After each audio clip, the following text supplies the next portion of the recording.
Maybe you landed on this video because you're interested in moving to Korea, or maybe you're already in Korea teaching English and you're really wondering how to go about getting a non-English teaching job in Korea.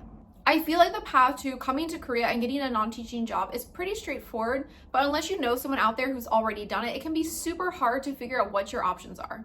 So in this video, I'm going to do my best to give you the most practical tips to help you find a non-teaching job in Korea. So before we begin, I'm sure a lot of you don't really know who I am or anything about my channel, so I thought I would just give a little bit of context so you could better understand my experiences. So basically, I moved to South Korea all the way back in 2015 to teach English for the EPIK program. I spent a couple of years there, I switched to a Hagwon, and then after that, I switched my visa from the English teaching visa, which is the E2 visa, to the F2-7 visa, which is the points-based visa. Then after a couple of years of being on that visa, I got a job working in marketing in South Korea, and I didn't really have much experience at all when I got into that industry, and I did not have a degree in marketing in the first place. So much of this video is going to be based off of my personal experiences, but I'm going to really try and do my best to talk about some other pathways that I did not use because I believe that they could be really helpful for you to know about. So if you're watching this, you might be curious how I was able to get the visa to get the marketing jobs in the first place. I just want to say that if you are an English teacher working in Korea and you've been doing so for at least 3 years and you go and sign up and complete the entire KIP program, it's more than likely that that's going to give you everything that you need to qualify for the F2-7 visa. Now, I can't necessarily guarantee that that's going to be true for you, but I think for the majority that tends to be the case. Also, if you've not really heard of the F2-7 visa before, I just want to also mention that it is sometimes referred to as the points-based visa. So when you're researching or Googling about this, you'll see either F2-7 or you'll see the name points-based visa. So if you're really interested in learning more about this visa, I highly recommend checking out the Facebook group F2-7 Visa Holders in Korea. And you don't have to have the visa to join this group. A lot of people in the group are people who are still in the research stages or they're in the process of applying, and so they're naturally asking questions to other people who have already gone through this process. So you can definitely join this group if you are seriously looking at this visa. And you can find some of the best, most up-to-date information within that group. So if you're currently teaching in Korea, I highly recommend checking out those two resources, both the Facebook group as well as the KIIP website. And I'll go ahead and link that down in the description box so that you can easily get there.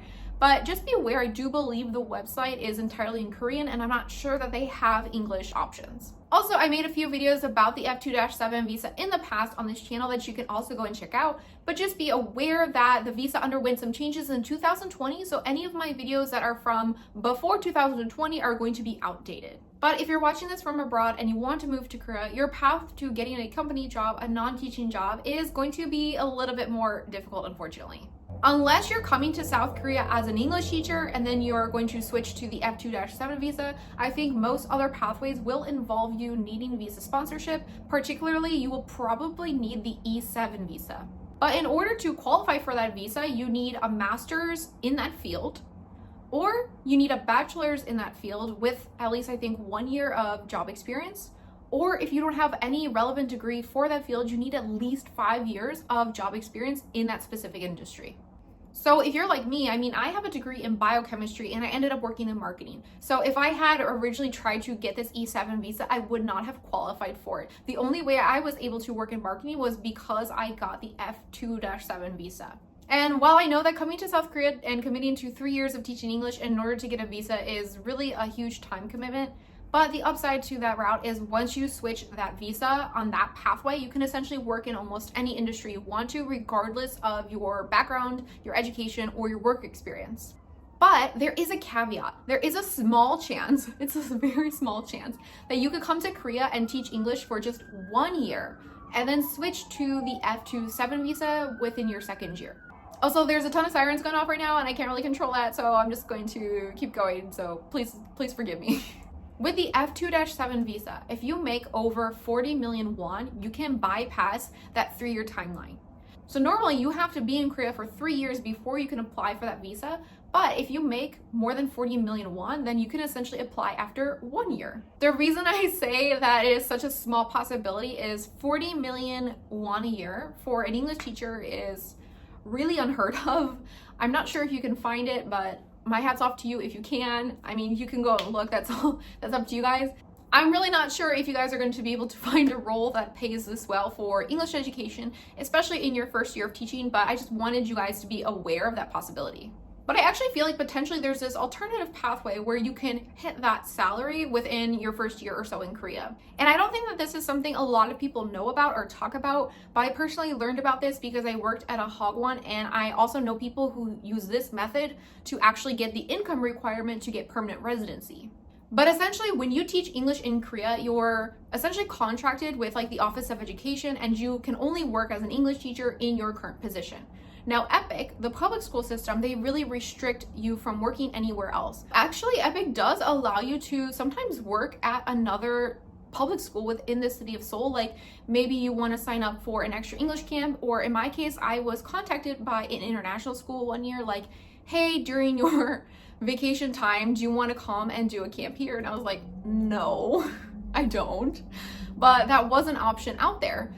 Now, apart from these like little extra English camps or little extra things that you could do here and there for other schools within the EPIK system, they don't really allow you to have another job, and that's pretty much baked into the contract itself. Now, if you work for Hagwon, it's essentially the same. You basically can only really work there, but you do have the option to add an additional workplace to your visa.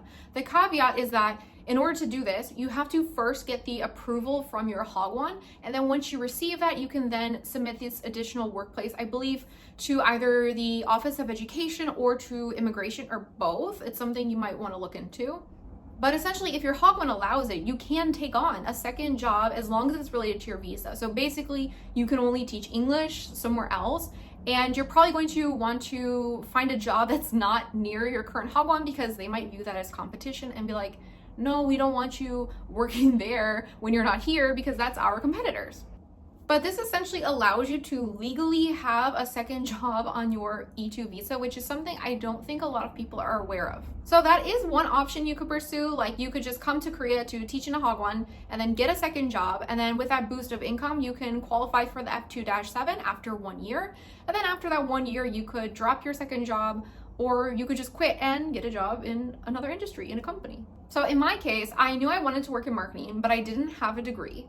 And at the time, I was working for EPIK in the public school system, and I already made the decision that I'm not going to renew my visa. So I essentially had a little under a year to essentially do everything that I could to prepare to get a job in marketing. I basically used that time to read a bunch about marketing, as well as collect all of the certificates I could. I got like every Google certificate, like Google Analytics and Google Search, Google Ads, Google Shopping. I think I even got like HubSpot content marketing, HubSpot SEO. Like I basically was not only trying to educate myself, but find some way to show on my resume that I was being active about educating myself, since I didn't have a degree or work history in marketing to show for that. Also around that time, it was 2020, I was really active on Instagram, and I was really involved with the language learning community there.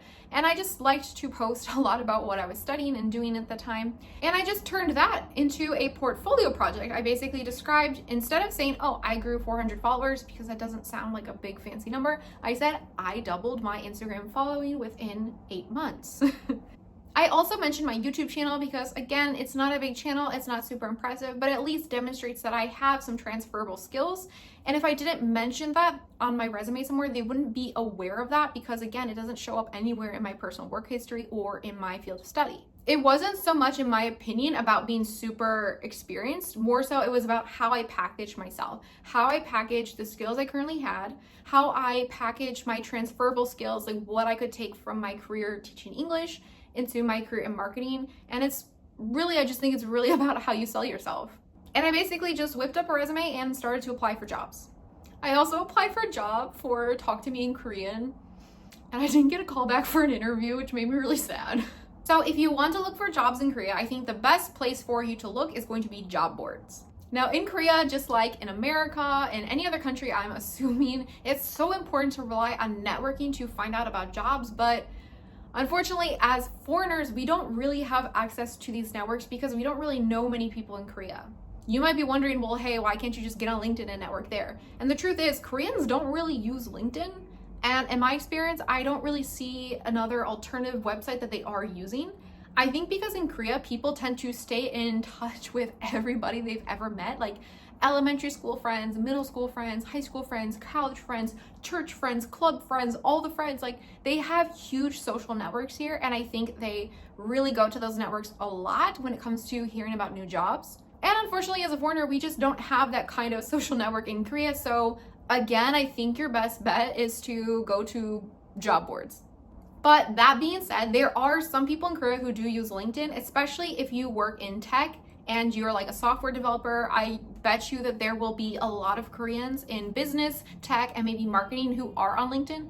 But I wouldn't expect most Koreans to have a LinkedIn account. And even within business and marketing, in my experience, a lot of them don't have it. I think it's most popular for people who work as like software engineers. Also, there are job postings on LinkedIn for jobs in Korea, but in my experience, they tend to be from the mid to senior level and at large companies. Like I've seen Disney and Netflix on there, but they're like, you know, mid-management or senior management positions. But I wouldn't count it out. I would always recommend checking it out. But in addition to LinkedIn, you can find other job boards on websites like Saramin, Wanted, Rocket Punch, Job Korea. I think those are the main ones that I would look at. So I will link them all down in the description box so that you can easily check them out. But just be aware that for the most part, most of these websites, if not all of them except for LinkedIn, are going to be in Korean.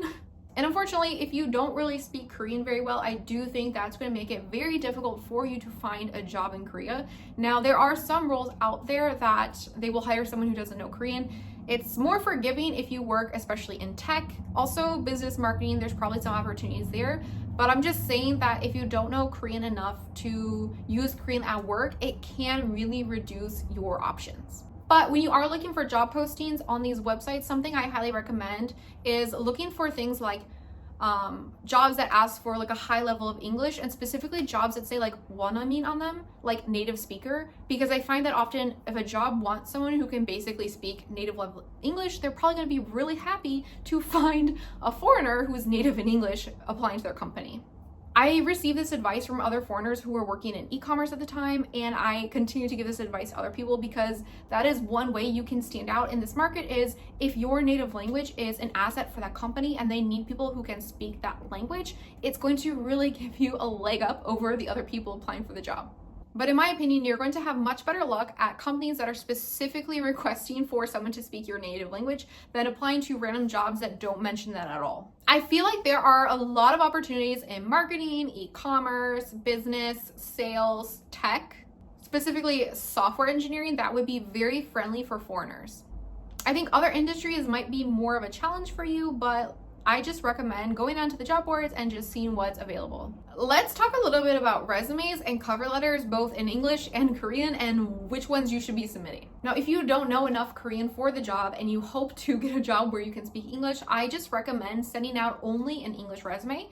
Even if the job description is in Korean, I just feel like just try anyway. And when it comes to an English resume, I just recommend sticking to a very traditional American style resume, like an ACS friendly resume. You can easily go online and Google what that looks like, and I would just keep it simple, stick to that. Once again, there are sirens, but now if you do plan to apply in Korean, I kind of recommend both submitting an English and a Korean resume. Now, if you look for Korean resumes online, you're gonna come across this really weird box looking thing. And now I personally have never used this, and nor do I like it, because if you look at it, you will realize that it only has space for you to list your basic contact information and companies you worked for, as well as your job title, and there is no place for you to put bullet points. Also, you might find on Korean resumes it's common to list high school experience, but if you're a foreigner, I feel like you can just leave it off because no one cares. I personally use a website called Miri Canvas, which was recommended to me by a Korean who was working in marketing. So I just went onto the Korean version of that website and I found resume templates there for marketing. Now, when it comes to cover letters, honestly, I only wrote one, and then after that, I never wrote one ever again. And I do not recommend that you write cover letters in Korean. I saw some job listings ask for them, but I saw many actually never asked for a cover letter. They just asked for a resume. If you essentially Google what a Korean cover letter looks like, which is essentially called a 자기소개서 or 자소서 for short, you're going to realize that it's essentially a really weird essay. It is nothing like the cover letters we write in English. And my ex-boyfriend gave me the advice that it wasn't that important. I think he saw that it took me a lot of time to just write one 자기소개서 in Korean, and he realized like it was such a waste of my time. He recommended that I just apply for jobs that don't want one, and hey, you could even just apply to the jobs that ask for one and just like give it a chance anyway. Although if you are only applying in English, I don't think it hurts to submit an English style cover letter. Now, if you are advanced in Korean and you feel confident that you could easily pump out a bunch of Korean cover letters, then by all means go ahead. But this is more so my advice to those of you who would probably struggle and spend a lot of unnecessary time focusing too much on your cover letter, that if you feel like it's going to be too much for you, just don't bother, because I was able to find jobs and interviews without ever submitting cover letters. I also highly recommend including your visa status in your resume, like somewhere at the top with your contact information, because as a foreigner, the company is going to be very curious, like, do we have to give you a visa? Are you legally allowed to work here? They don't really know, and it's better that you just put that there for them so that they do know. Like, if you have an F visa, you can say, like, you know, the name of your visa, no sponsorship required. Or if you do need a visa, you can just say looking for sponsorship. That way they know when they're picking you, like, whether they're gonna have to get you a visa or not. Because unfortunately for some companies, they're not going to sponsor your visa and they'll probably just yeet your resume. But it also prevents you from going through the whole job application process, the whole interview process, only to find out that they're not going to sponsor a visa, and that's not something that they were ever going to do. When it comes to the interview, if you apply for the job entirely in English, you can count on your interview is probably going to be entirely in English as well.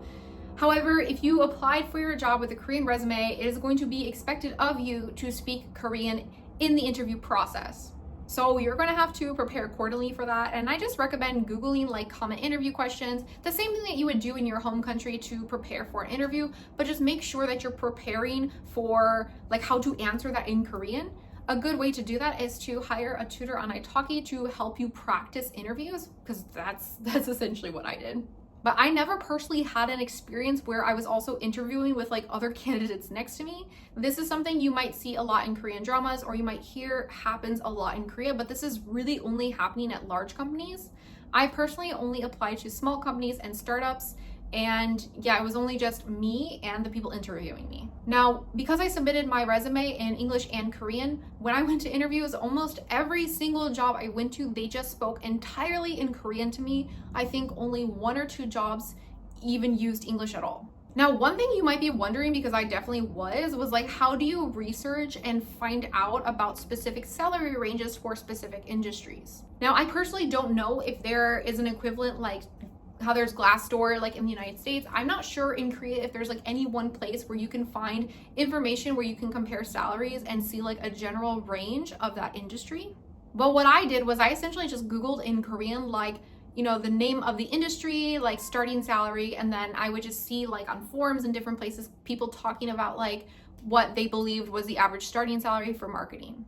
So for reference, when I did this, I came across a lot of people saying that for marketing, the starting salary was around 30 million. And I even talked to one of my friends who told me basically, yeah, 30 to 35 million, but you're not likely going to get 35. You're going to get 30 million a year. So that's like a safe starting salary. But my experience is very, very different than the research that I found. In my opinion, based on my experiences and also talking to other friends, like foreigner friends who are working in marketing, I feel like you can easily get somewhere between 35 and 40 million a year in your first year in marketing in Seoul. You might not get 40, that's a little bit on the high end, but I definitely think you can easily score somewhere around 35 or above. So that just goes to show that even though I did research, it seems like the salary range online and what people are talking about might be on the lower end of reality. And I don't know why that is. It could just be that people aren't really negotiating for a lot of money up front because they're entry level. I'm not really sure. Or maybe because I had other work experience. Maybe I wasn't considered like super entry level because I had some other type of experience. I really don't know. Now, I did find a tool on the job board Wanted where you can check like salaries for different careers and different like experience levels. I tried out this tool for both marketing and tech because I'm familiar with those industries, and the average starting salary it lists is ridiculously low. Like, I would not recommend asking for that in a job. So I don't know, guys. If I find anything more useful about salary scales in Korea, I'll share that in an upcoming video. But in the meantime, I basically just recommend, you know, use this tool, do your research online, try to find some sort of number of like, what is the starting salary range for this industry? And then honestly, when it comes down to negotiating your salary, I recommend just asking for quite a bit more than what that number is. Because I've talked about this with my sister because she has a lot of hiring experience in the United States. And she says that when she goes into interviews, when she's talking about salary, she has like a range of how much they're willing to pay for this role. And if the person just leaves it on her to decide like, oh, well, how much does this role pay? My sister knows that they're going to want to negotiate. So she starts with a really low number so that any negotiating they do, like they're on the bottom end of the scale. But if you're the one throwing out a number at first and you're throwing out a high number, they're going to want to negotiate down, but they kind of know your expectation is here versus here. So you're likely to land somewhere more like in between, versus if you let them throw out this bottom number, you're more so like trying to convince them to give you more.